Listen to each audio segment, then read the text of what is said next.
목탁소리 법상스님 특별 법문. 매월 마지막 주 목요일과 금요일 이 시간 목탁소리 법상스님의 특별 법문으로 함께합니다. 내용은 화엄경 보현 행원품으로 보현보살의 10가지 행원을 담고 있습니다. 법상스님의 가르침이 깨침으로의 여행에 작은 나침반이 되어줄 것입니다. 지금부터 함께 하시겠습니다.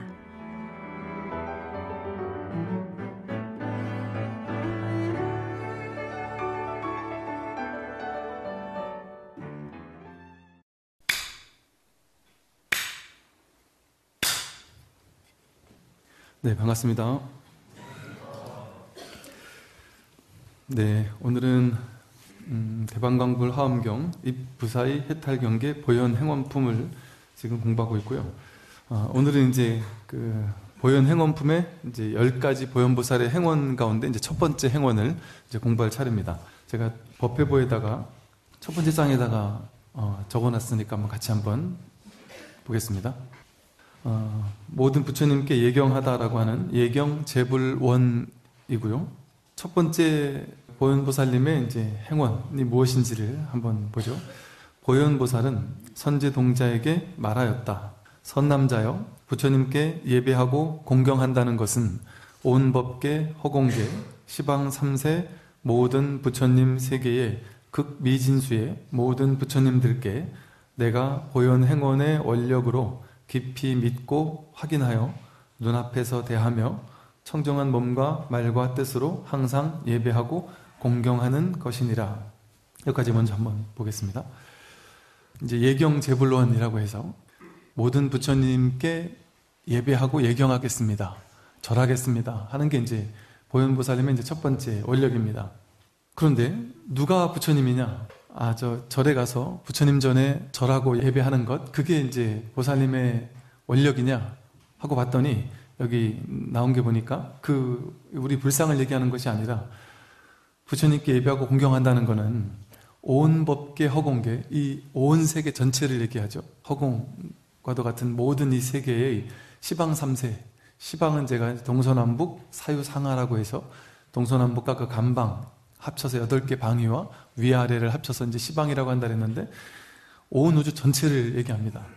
공간적으로 모든 곳, 3세는 과거, 현재, 미래, 시간적이고 공간적인 일체 모든 곳에 계시는 모든 부처님 세계, 즉 시간과 공간적으로 모든 곳의 부처님 세계는 두루 편만해 있고 또 그 부처님 세계의 극미진수의 모든 부처님들께 예경한다는 거죠. 즉 그 모든 불세계가, 부처님 세계가 이 우주법계 전체에 두루두루 편만해 있을 뿐 아니라 그곳에 극미진수의, 아주 미진이라는 건 아주 작은 티끌 먼지와도 같은 그런 것을 미진이라고 하는데 가장 작은 단위를 얘기하는데요.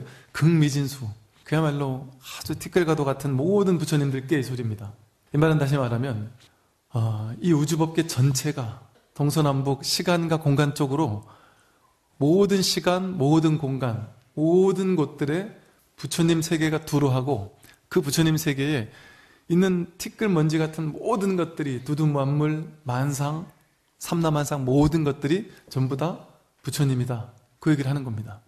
즉 우리가 부처님께 예배하고 예경해라 하는 것은 특정한 부처님, 깨달음을 얻으신 부처님께, 깨달음을 얻으신 큰 스님들께만 예배하고 예경하고 절하겠다라는 마음을 내라는 원이 아니고 이 시방 3세에 있는 일체 모든 부처님들께 예배하고 절하겠다. 즉 모든 중생을, 일체 중생을, 모든 존재를 전부 다 부처님이라고 생각하면서 예배하고 예경하겠다. 이제 이런 뜻을 담고 있죠.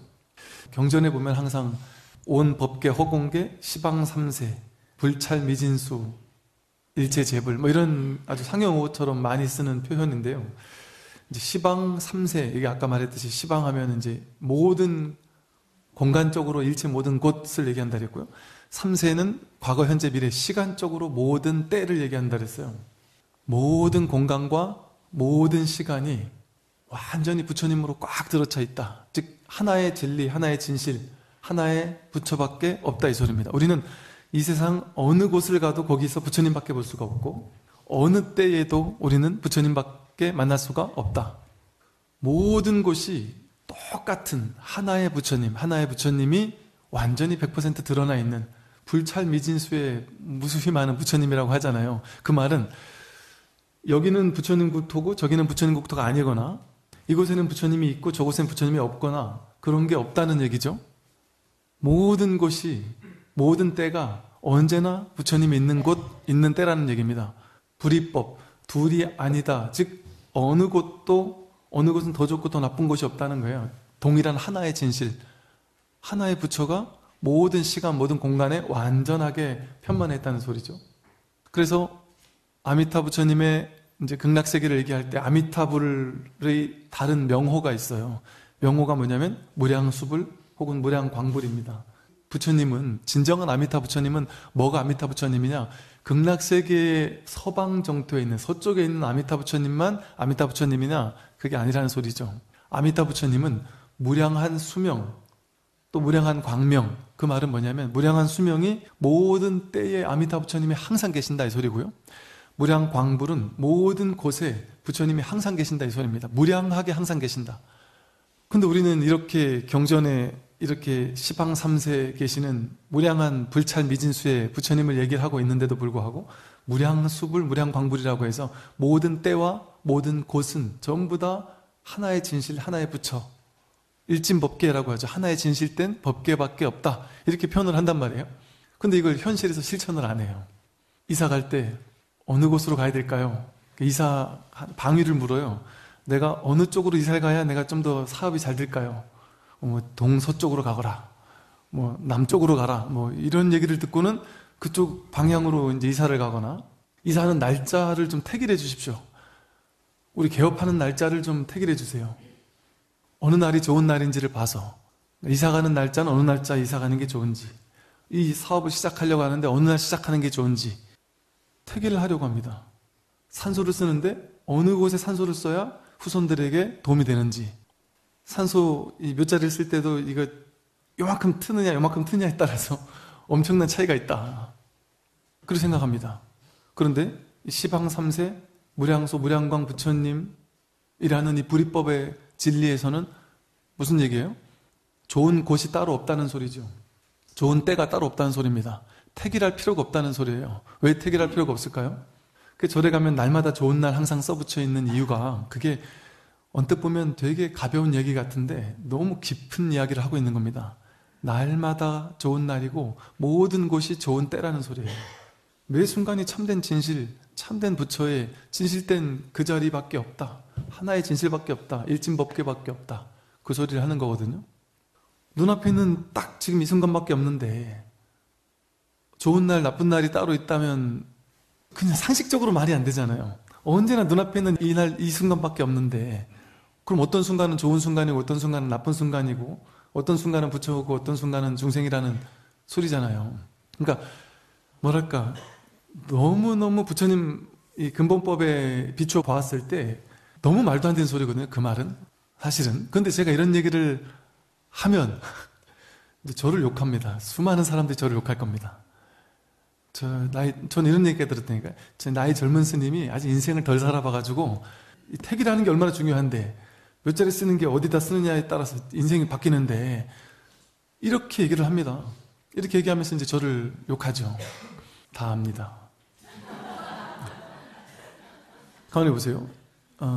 그게 태초부터 그런 얘기가 있었습니까? 중국에서 어떤 사람이 자기 머릿속에서 분별심을 가지고 만들어냈습니다. 어떤 하나의 논리, 하나의 이치를 만들었어요. 그래서 몇 자리는 아무 데나 쓰면 안 된다. 날짜는 아무 때나 택하면 안 된다. 그게 사주팔자와 생년월일과 다양한 걸 조합해가지고 딱 가장 좋은 날짜, 내가 이사가기 가장 좋은 방위, 이런 게 정해져 있다. 이렇게 정해져 있다는 거 아니에요. 그러니까 우리는 정해져 있는 게 어느 날인지 모르니까 그걸 나에게 정해주십시오. 그 소리 아니겠어요? 금강경에 뭐라고 나와요? 무유정법. 이 세상에는 정해진 바가 아무것도 없다. 정해진 것이 있다고 생각하는 것은 완전 부처님 법과 거꾸로 가는 겁니다. 정해질 수가 없어요. 그렇게 늘 부처님 공부를 이렇게 하는 사람들이 또 현실에 가면은 부처님 가르치면 실천을 안 하죠. 그 저한테도 무수히 많은 사람들이 찾아와서 묻습니다. 좋은 날이 언제냐? 내가 이사를 가야 되는데 어느 날 가야 됩니까? 날짜를 택일해 달라. 심지어 몇 자리를 봐달라. 아니면 내가 심지어는 회사에 책상만 이렇게 앉는 자리만 옮겨도 괜찮다던데 어디를 보고 향해서 앉아야 될까요? 이런 거 물어봐요. 근데 이게 너무 깊고 깊습니다. 이 병이 너무나도 깊고 깊어서 정말 누구나 다 그래요. 그 제가 어디를 바라보든 어느 곳을 보든 어느 자리에 앉든 어느 날 이사를 가든 다 같은 날이다. 다 하나의 진실. 어떤 곳에 가도 좋지 않은 날이 없다. 도대체 좋지 않은 날을 나에게 알려달라. 이렇게 얘기를 하면 어떻게 생각하느냐면 대화가 안 된다. 말이 안 통한다. 저 스님은 이렇게 얘기를 하더라고요. 물론 제 앞에서는 예 이러고 마는데 뒤에 가서 저 스님 대화가 안 통해. 본인이 볼 줄 모르니까. 볼 줄 모릅니다. 저는 당연히 볼 줄 모르고 본인이 볼 줄 모르니까 이러면서 이제 그런 얘기를 하더라고 말이죠. 이 병이 깊어도 너무 깊으니까 아무리 이런 얘기를 해봐야 별 소용이 없어요. 근데 이제 소용 있는 사람들이 있으니까 제가 이런 얘기를 하죠. 소용 있는 사람만이라도 마음을 열고 이 진실을 받아들여야 되지 않겠느냐 하는 말을 하는 거죠. 옛날부터 전해 내려오는 전통이라고 무조건 따라서는 안 됩니다. 깔라마경에 그렇게 나와 있죠. 부처님 말씀이잖아요. 온 법계, 허공계, 시방 삼세 모든 부처님 세계에 극미진수의 모든 부처님이 언제나 계신다. 무량수불 무량광불이 어느 곳에나 어느 때나 항상 계신다. 그러니 날마다 좋은 날이고 날마다 좋은 곳입니다. 좋지 않은 곳, 좋지 않은 때는 없어요. 심지어 요즘에는 이 좋은 날을 받아가지고 애를 출산하려고 그날 날짜 받아가지고 그날 수술해서 애를 빼내고 이런 사람도 있다 그러고, 아니면 애기가 지금 나오려고 했는데 지금 나오면 안 된다. 하루만 더 지나서 나와야 된다. 이렇게 한다고 그래요. 자연스럽게 나오는 그때가 본인 나와야 할 때인 줄 모르고, 그래서 그런 어떤 다양한 분별 망상들, 좋은 때가 따로 있다, 또 나에게 좋은 때가 따로 있고 나에게 좋은 곳이 따로 있다라는 그런 분별 망상, 허망한 분별 망상입니다. 근데 그것이 맞다라고 믿기 시작하면, 내가 믿고 그것이 맞아라고 믿어서 거기에 딱 사로잡히게 되면 그날이 아닌 다른 날 이사 가게 됐을 때 마음이 되게 조바심이 나고, 야 내가 뭐 나쁜 일이 생기지 않을까 하는 불안한 마음이 들고, 혹사 조금 안 좋은 일이 생기면 그때 날짜를 잘못 받아서 이사를 가가지고 내가 이렇게 안 좋은 일이 생기는 거 아니야? 이렇게 해석하고, 그럼으로써 스스로가 그 생각에 갇히기 시작합니다. 자기가 이럴 거다 저럴 거다라고 규정 지어놓은 그 생각이 자신을 괴롭히는 것일 뿐이지 본래 그런 것이 없어요. 진실은 지금 여기에, 지금 이 순간에 완전한 진실이 드러나 있습니다. 지금 이 순간은 아무 일이 없고 아무 문제가 없어요. 사실은 모든 시간, 모든 공간, 모든 사건, 모든 것들은 중도의 실상입니다. 참된 진실이 드러나고 있어요. 그걸 이제 부처님이라고 표현한 겁니다. 모든 게 부처 아닌 것이 없습니다. 진리 아닌 게 없고 진실이 아닌 게 없습니다. 보세요. 야 하는 이 말은 아 하거나 야 하거나 어 하거나 여 하거나 아야 어여 무슨 말을 하든 가만히 들어보세요. 아 하는 말은, 야 하는 말은 그냥 인연따라 제 목청을 떨리면서 인연따라 이 소리가 하나 딱 만들어졌어요. 야 할 때 야 하는 소리가 만들어졌다가 곧장 인연이 다 해서 사라졌죠? 그럼 그 야라는 말은 생겨났다 사라지고 끝나버렸습니다. 여기 뭐 좋은 게 있거나 나쁜 게 있습니까? 아, 야, 여라는 말에 좋거나 나쁜 느낌이 없죠? 옳거나 틀린 것도 없습니다. 좋거나 나쁜 것도 없고 내가 기분 나쁘거나 기분이 좋은 것도 없습니다. 그냥 인연 따라 생겼다, 인연 따라 사라지고 끝난 거예요. 여기 아무런 시비를 붙일 이유가 없어요. 그냥 있는 그대로잖아요. 이 말은 그냥 있는 그대로 일어났다 있는 그대로 사라지고 끝났어요. 우리가 이것 때문에 스트레스 받을 하등에 아무 이유가 없습니다. 진실이 그냥 하고 일어났다 사라지고 끝. 뭐 진실이란 이름을 붙일 필요도 없죠. 그냥 무언가가 일어나고 사라졌어요. 하고. 그런데 우리는 여기다가 내 식대로 해석을 붙인다고 했죠. 야 라는 말이 일어났는데 그냥 야 라는 말은 일어나고 사라지고 끝났어요. 생사법이라고 해서 생겨나고 사라지면 끝나는 겁니다. 인연 따라 생기고 인연 따라 사라진 거예요. 인연생, 인연별, 생겨나고 사라지고 끝. 그래서 열애여거라고 해요. 야라는 말은 열애여거, 여여하게 왔다 여여하게 가고 끝나버렸습니다. 여여하단 말은 아무 흔적도 남기지 않고 한결같이 그냥 고요히 왔다 고요히 가버렸다, 그리고 끝났다. 그런데 이렇게 여여하게 오고 여여하게 간 어떤 것에 대해서 우리는 붙잡아 집착을 합니다. 야 이러면 사람들은 저 사람이 말이야 나보다 나이도 어린 것 같은데 나한테 어디다가 반말로 야라고 그래? 그래서 기분을 나빠하던가, 야라고 했을 때 왜 나한테 저런 말을 했을까? 건방지다 뭐 이런 생각을 하면서 나는 무시당했다, 난 욕도 먹었다, 이런 식의 해석을 하면 그 야라는 말은 생겨났다 사라지고 열의 역으로 왔다가 가고 끝나버렸는데, 그걸 내가 해석해서 내가 쥐어서 이건 좋은 말이야 나쁜 말이야 나한테 욕한 거야 이런 식의 생각을 개입시킨 다음에 그걸 믿어버리는 거죠. 그러면 그 사람에게는 그 야라는 인연 따라 왔다가 간 그 아무 흔적 없이 왔다가 간 그것이 이 사람에게는 아주 기분 나쁜 말로 남아서 집착해서 이 생각을 내일도 하고 모레도 하면서 저 사람이 나를 무시했다 그러면서 스스로 상처받을 수도 있겠죠. 근데 그럴 필요가 없었지 않습니까? 본래 아라는 말이든 야라는 말이든 그냥 인연 따라 왔다가 인연 따라 가고 끝나버린 거거든요. 이게 모든 생사법의 실상입니다. 생겨나고 사라지는 모든 것들을 생사법, 생멸법이라고 한다 그랬어요. 즉 이 세상 삼라만상 모든 것들은 전부 다 생사법입니다. 생겨나면 사라지는 것들입니다. 근데 생겨나고 사라지는 것들의 특징은 어떠냐면 그대로 실상이에요.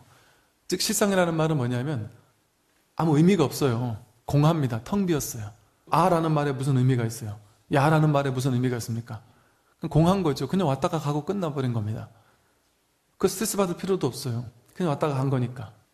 이처럼 그냥 자연스럽게 왔다가 자연스럽게 가고 끝난 무언가를 가지고 맞다 틀리다, 옳다 그르다, 욕이다, 뭐 내가 기분 나쁘다, 더 듣고 싶다, 듣기 싫다, 이런 시비 분별을 일으키는 거는 이제 중생의 성품이, 그걸 가지고 이렇게 시비 분별을 일으켜서 취사간택하는 것일 뿐이죠. 근데 취하거나 버릴 게 없습니다. 본래의 실상에는. 왜? 인연 따라 왔다가 인연 따라 가고 끝나는 것밖에 없으니까 이 세상은.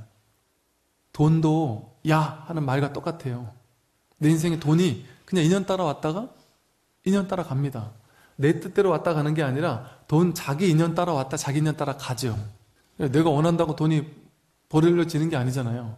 내가 떠나지 않게 막고 싶어도 막아지는 게 아니잖아요. 갈 때 되면 가고 올 때 되면 옵니다. 건강도 올 때 되면 오고 갈 때 되면 갑니다. 인연 따라, 시절 인연 따라 우리 생명도 목숨도 인연 따라 왔다가 인연 따라 갑니다. 내가 개입해서 거기에 이래야 돼 저래야 돼라고 정할 필요가 없다는 것이죠. 나는 몇 살까지는 살아야 돼. 나는 몇 살까지는 건강을 유지해야 돼. 난 외모는 이렇게 태어나면 안 돼. 외모가 조금 더 예쁘게 잘생기게 태어났어야 돼. 그 자기 생각으로 야라는 말을 듣고는 야라는 말이 들리면 안 돼. 어라는 말이 들려야 돼. 뭐 가라는 말이 들려야 돼. 하면서 가라는 말을 계속 듣고 싶다. 아라는 말은 듣기 싫다. 그렇게 하면 아라는 말이 들릴 때마다 스트레스 받는 것이죠. 그것처럼 생겨나고 사라지는 모든 것들은 그냥 인연 따라 생겨났다가 인연 따라 사라지고 끝납니다. 근데 인연 따라 생겨나고 인연 따라 사라지는 줄 안다면 그냥 이게 전부예요. 뭐 다른 걸 붙일 필요가 없습니다. 생겨나고 사라지는 그것 자체가 그냥 실상입니다. 야라고 하든 아라고 하든 할리라고 하든 죽비로 한 대 때리든 마른 똥막대기라고 하든 마삼근이라고 하든 그거 자체가 진실입니다. 그 자체가 진리를 드러내고 있고 그 자체가 그대로 100% 온전한 진리가 드러난 것이죠. 근데 우리는 그것을 자기식대로 해석하고 또 해석할 때 어떻게 해석하느냐 하면 내 귀가 저 소리를 듣는다. 듣고 나서 이게 좋다 나쁘다. 이제 이렇게 판단이 되는 거죠. 최초의 분별이 뭐냐면 내 귀가 저 소리를 듣는다. 이렇게 주객을 둘러 나누는, 그러니까 아상과 법상을 둘러 나누는 게 최초의 분별입니다. 어떤 소리가 들릴 때 그 소리와 소리를 듣는 내가 둘이 아닙니다. 내가 있으니까 소리를 듣고 소리가 있으니까 내가 듣는 거거든요. 생각이 일어날 때 보면은 생각이 일어났다가 사라져요. 그럼 우리는 일어나는 생각이 따로 있고 그 생각을 일으키는 내가 따로 있다. 그래서 내가 생각을 일으켰다. 그래서 내가 이 생각을 일으켰다가 이 생각을 또 지나갔다. 이렇게 생각해요. 그런데 가만히 관찰해 보면 생각이 일어남과 동시에 그 생각이라는 무언가가 그냥 일어난 것 자체잖아요. 그죠? 우리는 당연하게 일어난 생각이 따로 있고 이 생각을 한 내가 따로 있다 이렇게 둘로 나누지만 사실은 둘로 나눌 수 있습니까? 그냥 어떤 생각이 일어날 때 그 생각이 일어난 그것이 바로 생각 그 자체예요. 생각하는 자가 따로 있고 생각하는 것이 따로 있는 게 사실은 아닙니다. 이것이 있으므로 저것이 있고 저것이 있으므로 이것이 있다. 인연 따라 생겨났다라는 것은 둘이 아니다는 소리입니다. 너와 내가 둘이 아니다. 그래서 연기의 실상은 곧 동체 대비 연기가 바로 잡이다라고 얘기하는 것이 둘이 아닌 하나로 일어납니다. 하나로. 어떤 소리를 들을 때 우리는 여기 내 귀가 여기 있고 바깥에 소리가 따로 있어. 둘로 이렇게 나눠놔요. 그러니까 바깥에 있는 소리를 내 귀가 듣는다. 이렇게 자동으로 둘로 나눠놓고 저 소리는 내 바깥에 있는 소리고 그 소리 가운데 좋은 소리, 나쁜 소리가 있어. 이건 좋은 소리야. 저건 나쁜 소리야. 이렇게 두 번째, 세 번째 분별을 하는 거죠. 근데 그렇게 두 번째, 세 번째 분별을 하기 전에 이미 내가 바깥에 있는 소리를 듣는다. 이렇게 해석을 해요. 볼 때도 내 눈이 바깥에 있는 대상을 본다. 여기 내 눈이 있고 바깥에 대상이 있어서 본다. 바깥에 대상이 없으면 못 볼까요? 눈이 이렇게 보이다가 어느 날 갑자기 눈이 딱 안 보이게 됐어요. 그럼 안 볼까요? 눈을 감으면 안 보인다 이렇게 생각. 바깥에 대상을 눈을 딱 감으면 안 보인다 이렇게 생각하지만 사실은 안 보는 게 아니라 안 보이는 걸 보고 있죠. 검은 걸 보고 있습니다. 하얀 걸 봐야지만 보는 게 아니죠. 여기 지금 우리가 여기 각종의 색깔을 다 보고 있잖아요. 근데 사실은 각종의 색을 보는 것이 아니라 이 빛이 있기 때문에 이 모든 것이 이 색깔 저 색깔로 드러날 뿐이지 사실은 이 색깔 저 색깔이 따로 없죠. 빛이 없으면 여기 빛이 하나도 빛이 없잖아요. 전부 다 검게 보이잖아요. 이 사실은 실제 이 색깔이 실제 있는 게 아닙니다. 빨간색이 진짜 빨간색이 아니고 파란색이 진짜 파란색이 아니에요. 내 눈에 그렇게 보일 뿐이지 내가 그렇게 분별해서 봤을 뿐이지. 우리는 가시광선의 영역만 볼 수 있는 눈을 가지고 있잖아요. 우리는 가시광선 영역에 있는 빛의 파장만 읽을 수 있으니까 파란색이야 빨간색이야 이렇게 분별하지만 우리와 좀 다른 것을 보는 사람들도 있어요. 생명이나 색약이 있는 사람들은 분명히 우리는 남들이 다 이 색깔로 보는데 다른 색깔로 봅니다. 또 곤충들은 가시광선이 아닌 자외선만 보는 곤충도 있고 적외선만 보는 곤충도 있다는 거죠. 그들이 보는 세계는 다른 색상, 다른 것이 드러나겠죠. 다르게 보입니다. 일수사견이라는 표현을 쓰는데 하나의 물을 천상세계에 있는 신들은 이렇게 아주 투명한 유리 이런 걸로 보고 물고기는 그냥 집으로 보고 아귀들은 피고름으로 본다. 우리도 똑같은 물이지만 너무나도 간절하게 목마를 때는 너무 먹고 싶은 시원한 물, 막 먹고 싶은 물이지만 예를 들어 물고문을 당한다 이러면 그 물이 엄청난 두려움으로 보일 수도 있잖아요. 실상이 없는데 우리가 그렇게 분별해서 보는 것일 뿐이죠. 봄이라는 것 자체는 보는 나와 보이는 대상으로 둘로 나뉘어져 있지 않습니다. 첫 번째 자리에서는 분별 이전에 먼저 봄이 먼저 있고 그 다음에 내가 보는 것을 본다 이런 분별이 두 번째로 일어나요. 사실은.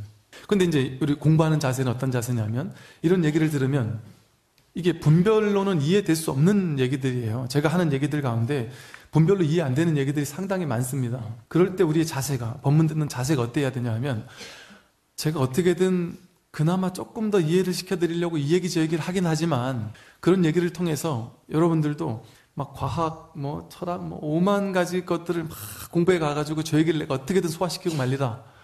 머리로 이해하고 말리라. 라는 생각을 가지고 저 얘기를 반드시 머리로 이해해야지. 이렇게 공부하면 안 된다는 거죠. 이렇게 얘기를 하면 야, 나는 어느 정도 이제 저 스님 얘기 들어서 대충 좀 하는 얘기를 대충 알 것 같더니 또 모르겠네. 그럴 때의 자세는 막혀야 됩니다. 모르겠다. 알긴 알아야 되겠는데 모르겠다. 내 눈엔 분명히 여기 내 눈이 있고 바깥엔 대상이 있어서 내가 저 바깥 대상을 보는 건데 근데 이건 분별이란 말이죠. 첫 번째 자리에서는 분별 이전에는 그냥 하나의 봄이 있습니다. 하나의 들음. 그러니까 볼 때는 볼 뿐, 들을 때는 들을 뿐 그런 표현을 쓰는 이유가 윗바사나 있는 그대로 보라는 게 보는 나와 보는 자를 둘로 나눠서 보지 말라는 소리거든요. 근데 그렇게 어떻게 보는지 모른단 말이죠. 모르겠어요. 나에게는 둘로 나눠서 보일 뿐이다. 첫 번째 자로 보여지지가 않는다. 도대체 그게 뭐지? 그런데 이건 머리로는 내가 도저히 알 수 없다. 머리를 알 수 없으면 어떻게 해야 될까요? 그게 어찌 보면 명상이죠. 위파사나가 그거죠.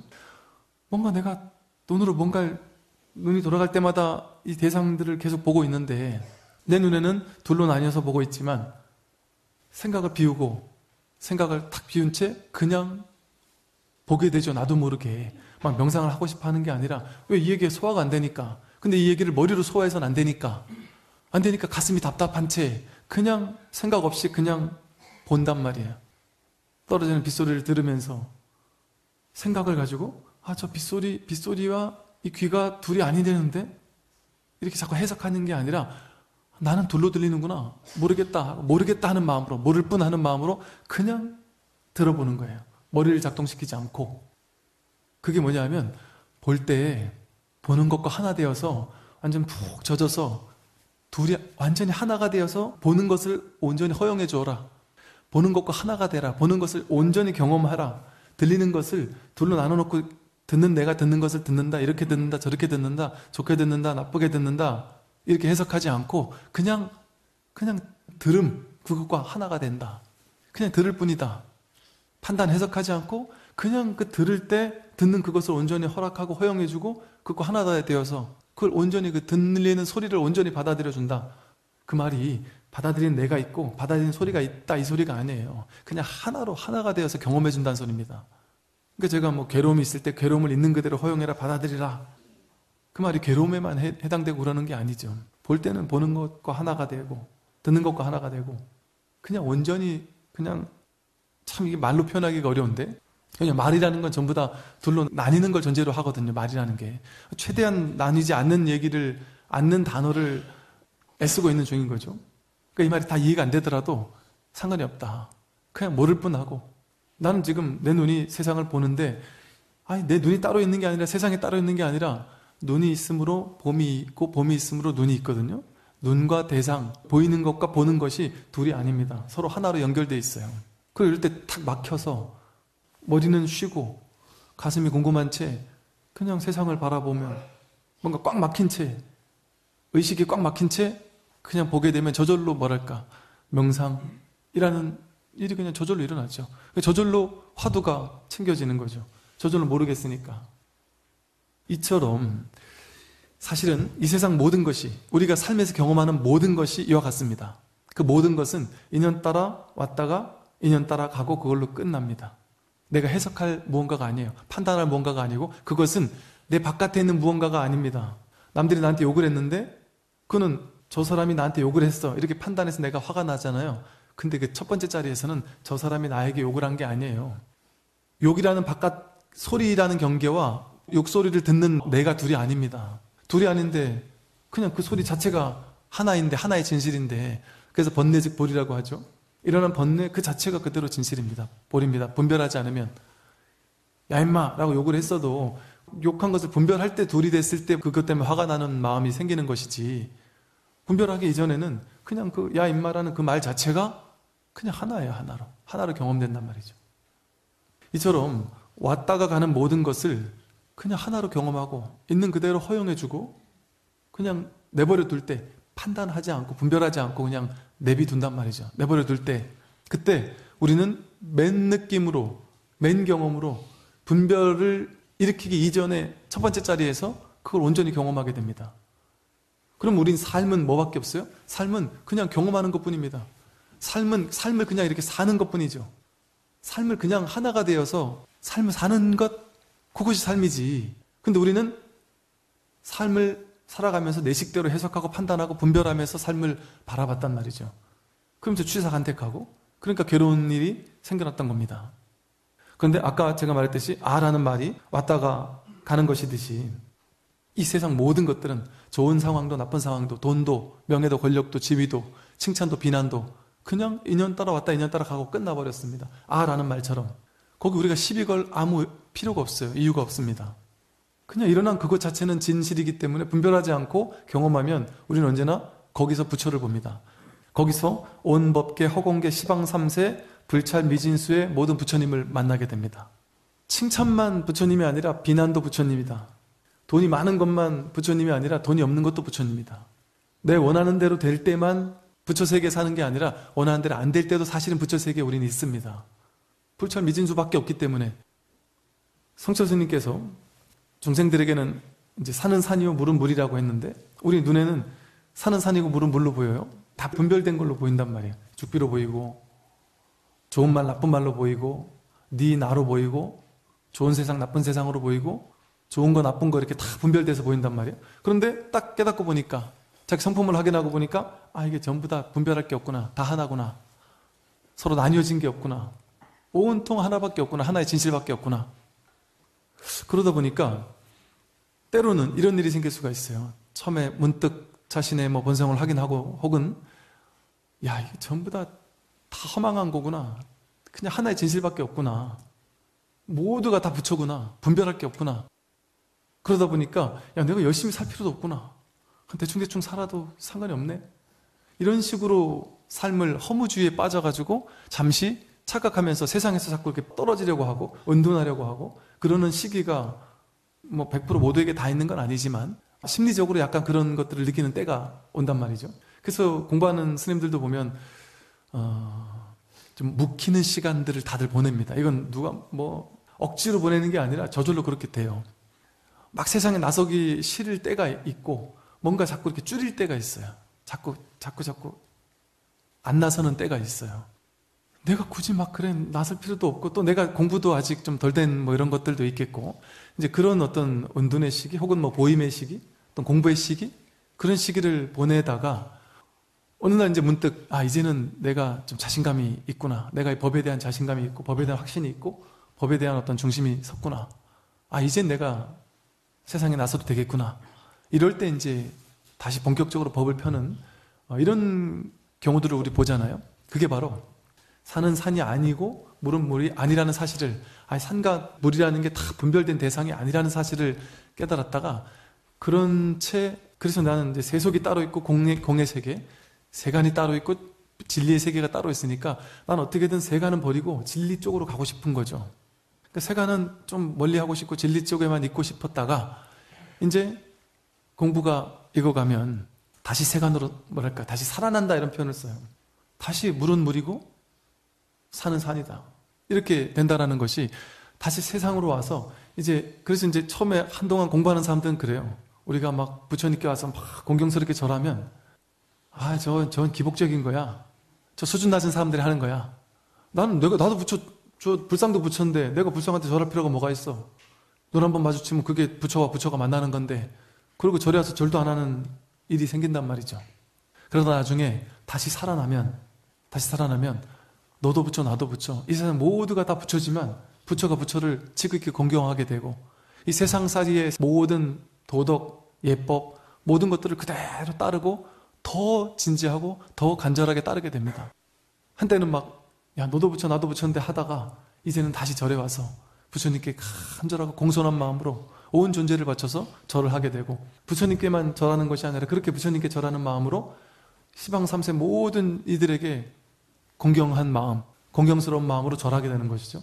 그래서 화엄경 보현 행엄품에서 얘기하는 이 예경제불원 모든 부처님께 예배한다라는 것이 바로 이러한 첫 번째 사는 산이요 물은 물, 두 번째 사는 산이 아니고 물은 물이 아니다가 세 번째 다시 사는 산이고 물인 물인 이 세 번째 단계의 화엄의 가르침을 실천하는 걸 얘기하는 겁니다. 현실적으로 우리 중생들한테 너희들은 중생이니까 수준 낮잖아. 저 부처님 수준 높은 부처님께 절해. 그래야 너도 조금 부처님을 닮아갈 수 있지. 이 소리를 하는 게 아니라는 얘기죠.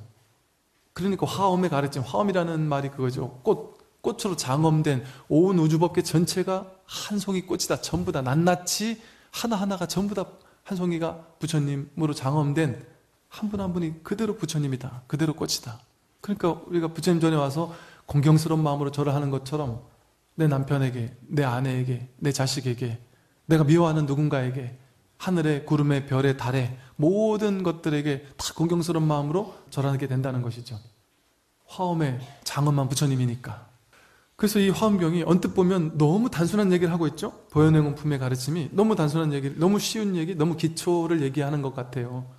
부처님께 공경해라, 예배해라. 근데 이게 화엄경에 와서 하는 이것은 그런 예경이 아닌 것이죠. 그래서 이렇게 나와요. 이렇게 온 법계 허공계 시방삼세 모든 부처님 세계에 극미진수의 모든 부처님들께 일체 모든 삼라만상 모든 부처님에게 내가 보현행원의 원력으로 보현보살이 발심에 했던 원력, 보리심, 보살심을 발한 보현보살님의 그 발심한 원력, 보살의 발심이 어떤 발심이에요? 발보리심한 발안역따라 삼맥삼벌이 한 거거든요. 내가 부처를 이루겠다, 모든 괴로움의 문제를 해결하겠다 하는 간절한 발심, 그 발심을 이미 한 분, 그분이 보현보살이고 보현보살님의 행원력, 그게 발심의 힘입니다. 그게 행원력이에요. 보현이라는 건 딱히 의미가 없어요. 보현보살, 관음보살 따로따로 나눌 필요가 없으니까 그냥 보살을 얘기하는 겁니다. 즉 우리가 발심했을 때 보살이 된단 말이죠. 내가 어떤 보살님이 스님이 이제 한 1년 계셨고 앞으로 1년 있다가 간다는데 가기 전에 내가 빨리 이 자리를 확인하고 빨리 공부를 끝내야 되는데 하는 조바심이 자꾸 난다. 그 조바심은 왜 나겠어요? 발심을 한 사람만이 그런 조바심이 나요. 발심 안 한 사람이야 뭐 그 조바심 날 필요도 없죠. 뭔가 어쨌든 발심을 한 사람이 바로 이거예요. 내가 보현보살의 원력으로, 즉 내가 발심한 사람은 보현보살의 원력이 이미 그 원력이 나를 끌고 갑니다. 그 힘이 원력만 세우면, 발심만 하면, 발심한 마음이 부처고 내가 본래 부처이기 때문에 본래 부처가 발심한 사람과 공명을 해서, 내 발심의 마음이 본래 부처와 공명을 해서 내 안에 불법승 삼보가 있으니까 불법승 삼보가 나를 저절로 이끌고 가는 겁니다. 저절로 선지식이 되어주는 거예요.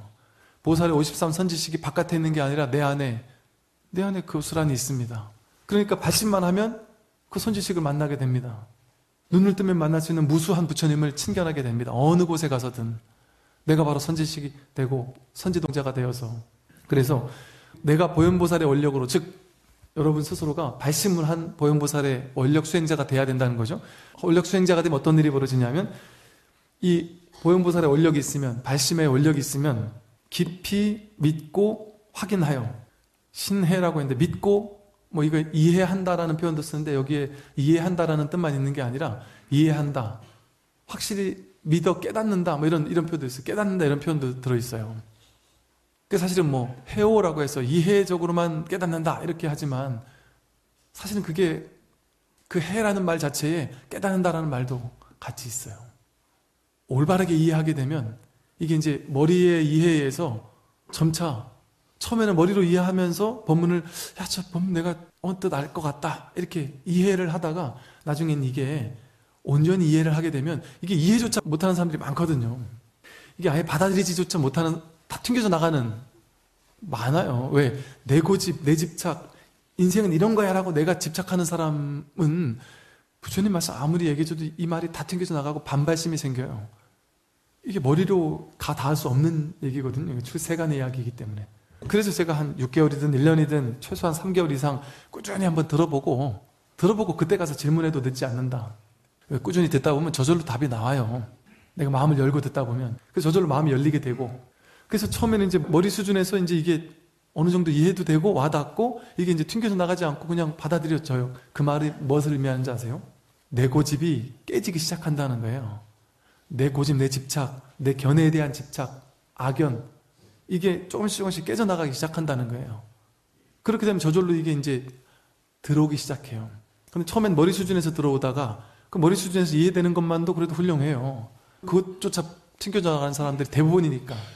근데 그러다가 나중에는 머리에서 그렇지 하다가 언뜻 얘기 들으면 가만히 생각하면 맞는 것 같은데 그냥 듣기는 어사무사하게 느끼다가 나중에는 이게 이제 가슴으로 내려오기 시작해서 그냥 머리로 이해하려고 애쓰지 않아도 그냥 이 가슴이 수긍하는, 가슴이 그냥 그렇지, 그냥 이렇게 수긍해, 그냥 받아들여지는, 이제 그렇게 바뀌어지기 시작한다는 것이죠. 그래서 이 보현보살의 원력이 있으면, 발심의 원력이 있는 채 발심한 사람이 법문을 듣게 되면 어떤 일이 벌어지느냐, 깊이 믿고 스스로 확인하게 됩니다. 믿고 처음엔 이해하다가 믿고 깨달아서 스스로 확인하게 돼요. 스스로 이 자리를 확인하게 됩니다. 아, 이게 진실이구나. 나는 아라는 말, 어라는 말이 어떤 뜻이 있는 줄 알았는데, 옛날에 어떤 스님께서 사람들은 뭐 세상에 어떤 의미를 찾아 나선다. 이건 무슨 의미일까? 저건 무슨 의미일까? 삶의 가치를 찾아 나서고, 나는 내 인생은 가치가 있을까? 가치가 없을까? 막 이러는데 세상엔 의미도 없고 가치도 없다. 옛날에 제가 어릴 때요, 큰 스님께서 세상에는 의미 없어, 가치 이런 거 없어, 이런 얘기를 할 때 되게 충격적이었어요. 저는 이게 소화가 안 되더라고요. 더 좋은 의미를 찾아서, 더 좋은 가치를 찾아서 나서야 된다라고 배웠는데 본래는 그런 게 없다라는 말이 이게 이해가 안 되더라고요. 뭔가 막히는 부분들이 있어요. 그럴 땐 그냥 딱 막히는 거기에서 그냥 맞서 있으면 됩니다. 그런데 좀 열린 마음으로, 내가 지금 이해 안 되지만 열린 마음으로 거기에 이렇게 맞서 있으면 그게 하나의 화두가 되어서, 모를 뿐이 되어서, 그렇게 열린 마음으로 딱 화두에 맞서 있으면 어느 순간 스스로 저절로 깨닫게 돼요. 저절로 그게 이제 소화가 되는 때가 옵니다. 아까 말한 것처럼 어라는 게 본래 다른 의미가 없잖아요. 그 무슨 가치가 있어요? 무슨 의미가 있어요? 내가 의미를 부여하고 가치를 부여하는 걸 뿐이지, 특정한 날 이사 가면 좋다 나쁘다라고 내가 가치를 부여하는 것 뿐이지, 거기 무슨 가치가 있습니까? 뭐 특정한 삼재가 걸리면은 내가 나쁜 일이 생길 거다, 안 생길 거다, 자기 생각을 그렇게 만드는 거지. 그 무슨 삼재가 있습니까? 날마다 좋은 날인데 무슨 삼재가 좋은 날이 끼고 나쁜 날이 끼를 게 뭐가 있겠어요? 삼재가 진짜라고 믿는 사람에게 이게 진짜가 아니다라는 사실을 알려주기 위해서 불교에서는 삼재를 얘기합니다. 방편으로 거기에 걸려있는 사람에게 일단 대놓고 그게 아니야 이러면은 안 믿으니까, 그래 삼재 있으니까 괴로우시죠? 일단 저리 와보세요. 우리 삼재 풀이 기도를 한번 해보시죠. 해놓고 꼬셔가지고 삼재가 진짜 있다고 믿는 사람에게, 그 걸려있는 사람에게 꼬셔서 일단 와서, 왜? 절에서 어차피 안 꼬셔도 절에서 삼재 기도 안 해준다고 하니까 알겠습니다 이러길래 저는 이분이 삼재가 실체가 없다는 사실을 깨달았구나 이렇게 생각했는데, 나중에 보니까 절에서 안 해주면 오케이 해놓고 나서 이제 딴 데 가서 어디 저 이상한 데 가가지고 삼재 풀이는 별도로 또 돈 내고 또 하더라고요. 그러니까 그러면 기왕 그럴 거면 삼재 기도, 삼재 수행을 하자. 삼재라고 삼재 기도라고 붙여놓고 그냥 기도하고 수행하고 마음 공부하고 법문 듣고, 그래가지고 결국에는 이게 없구나라는 사실을 일깨워주기 위한 하나의 방편이죠. 그래서 이렇게 깊게 믿고 스스로 확인하게 됩니다. 확인하게 되니까 저절로 확인이 된단 말이에요. 처음에는 머리에서만 모두가 부처님이야 이렇게 생각을 했다가 이제는 전부가 부처님이구나, 부처님이란 말도 붙일 필요 없구나, 전부 다 그냥 이거일 뿐이구나, 그냥 이대로구나, 그냥 지금 이대로일 뿐이구나, 이 사실을 그냥 믿고 확인하게 된단 말이에요. 확인하게 되니까 눈앞에서 대한단 말이에요. 눈앞에서 대하듯이 뭐 이런 식으로 사람들은 많이 해석을 했던데, 이건 이제 중생의 입장에서 그렇게 해석을 한 거죠. 스님들이 자비심을 일으켜서 마치 중생의 입장에서는 일체 모든 것을 부처님을 대하는 것처럼 공경하고 예배해라 이렇게 해석을 했는데, 사실은 이 화엄의 입장에서 본다면 대하듯이가 아니에요. 그냥 부처님을 대하는 겁니다. 모든 것이 다 그대로, 삼라만상이 그대로 부처님인 거예요. 그래서 눈앞에서 대하면서, 모든 곳에서 다 부처님을 눈앞에서 만나고 대하면서, 그러면서 청정한 몸과 말과 뜻으로 항상 예배하고 공경하는 것이다. 몸과 말과 뜻으로, 몸으로 부처님께 이렇게 굽혀 절하듯이 사람을 만나는 모든 사람을 부처님이라고 생각하면서 공경스럽게, 말로 삿되게 못되게 막 나쁜 말 이렇게 하는 것이 아니라 부처님에게 공손하게 말하듯이 말로 모든 존재에게, 모든 사람에게 따뜻한 말을 함으로써 예배한단 말이에요. 그러니까 절하는 것만 예배하는 게 아니고, 몸으로 행동할 때 사람들에게 따뜻한 행동을 하고, 말로써 따뜻한 말을 함으로써 일체 중생을 예배하고 예경할 수 있다는 것이죠. 그리고 생각으로, 마음속에서도 벌써 그 사람을 만날 때 저 사람이 나한테 사기치지 않을까? 저 사람이 뭐 나쁜 사람 아닐까? 이렇게 만나는 게 아니라 마음속에서도 벌써 모두가 부처님이구나 하는 마음으로, 그럼 몸과 말과 뜻으로 그렇게 부처님을 항상 예배하고 공경하는 것이다. 이게 바로 화엄경 보현행원품에서 말하는 첫 번째 예경제불원입니다.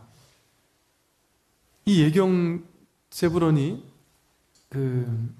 이제 다음에도 계속 나오니까 간단하게만 말씀드리면, 그 다음 문장을 보면요, 그런데 보세요. 낱낱이 모든 부처님들께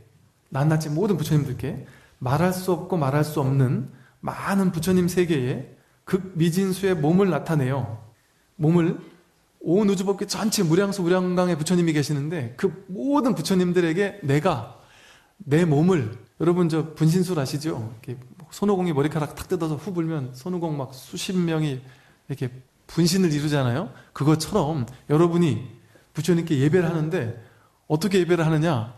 이 삼남한상 온 우주에 무수히 많은 부처님들이 계시는데 그 무수히 많은 부처님들께 내가 불가설 이건 말로 할 수 없다. 말로 할 수 없고 말로 할 수 없는 극미진수의 부처님 세계에 극미진수의 몸을 나타내서 나도 극미진수의 무수히 많은 부처님들께 내가 이 몸을 극미진수로 나타내어 가지고 무수히 많은 몸으로 나타내서 그 한 몸 한 몸이 내 몸 한 몸 한 몸이 이루다 말할 수 없고 말할 수 없는 아주 작은 티끌만치 많은 부처님들께 즉 부처님도 무수히 많은 무량광 무량수의 부처님이 계시고 내가 그 무수히 많은 무량광 무량수 부처님들에게 예배하는데 나 또한 몸을 무량수 무량광 부처님으로 몸을 낮춰가지고 내 몸을 그렇게 무수히 놔두어가지고 법신을 놔두어가지고 그 모든 부처님께 두루 절하는 것이다.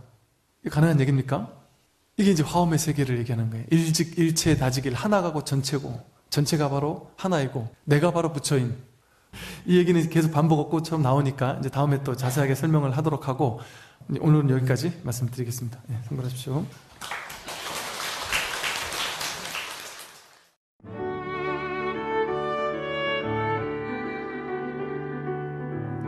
지금까지 목탁소리 법상스님 특별 법문으로 보현 행원품을 함께 하셨습니다.